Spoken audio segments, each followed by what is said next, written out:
நம்ம இன்றைக்கி சேமியா வச்சு கேசரி பண்ண போகிறோம். அதுக்கு கடாய் வச்சுக்கோங்க. கடாய் வச்சுட்டு ஒரு 50 கிராம் அளவுக்கு டால்டா விட்டுக்கோங்க. டால்டா உருகின பிறகு ஒரு ஸ்பூன் அளவுக்கு நெய் சேர்த்துக்கோங்க. சேர்த்துட்டு இதெல்லாம் நல்லா மெல்ட் ஆக டைம் கொடுத்துட்டு பொடிச்ச முந்திரி, திராட்சை இருந்தால் கூட சேர்த்துக்கிட்டு நல்லா பொன்னிறமாக வறுத்துக்கோங்க. நான் வந்து திராட்சை போடலை. இப்போது சேமியா, அதாவது பாயச சேமியான்னு கேட்டு வாங்குங்க. நல்லா திக்காக இருக்கும்.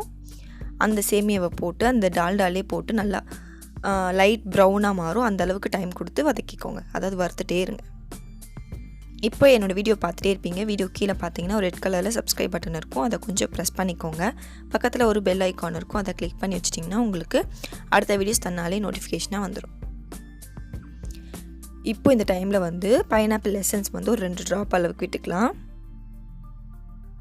இப்போ பாருங்கள், நல்லா செவந்துருச்சு. இந்த டைமில் வந்து தண்ணி வைக்க போகிறோம். அந்த சேமியா வந்து முங்குற அளவுக்கு தண்ணி வச்சிட்டா போதும். நான் வந்து ஆழாக்கில் பார்த்தீங்கன்னா 1.5 அழகு அளவுக்கு வச்சுருக்கேன். ஒரு பாக்கெட் சேமியாவுக்கு கொஞ்சமாக வந்து கலர் சேர்க்குறேன்.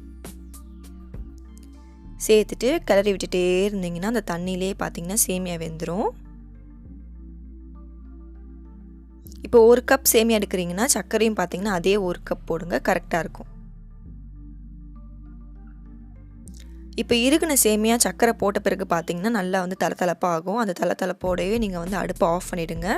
ரொம்ப இருகலாக நீங்கள் அடுப்பை ஆஃப் பண்ணிங்கன்னா உங்களுக்கு சாப்பிடும் போது பார்த்தீங்கன்னா நல்லா டேஸ்ட்டாக இருக்காது. நல்லா தளதளப்பாக இறக்குனிங்கன்னா உங்களுக்கு நல்லா ஆறின பிறகு கூட சேமியா நல்லா வந்து டேஸ்ட்டாக இருக்கும்.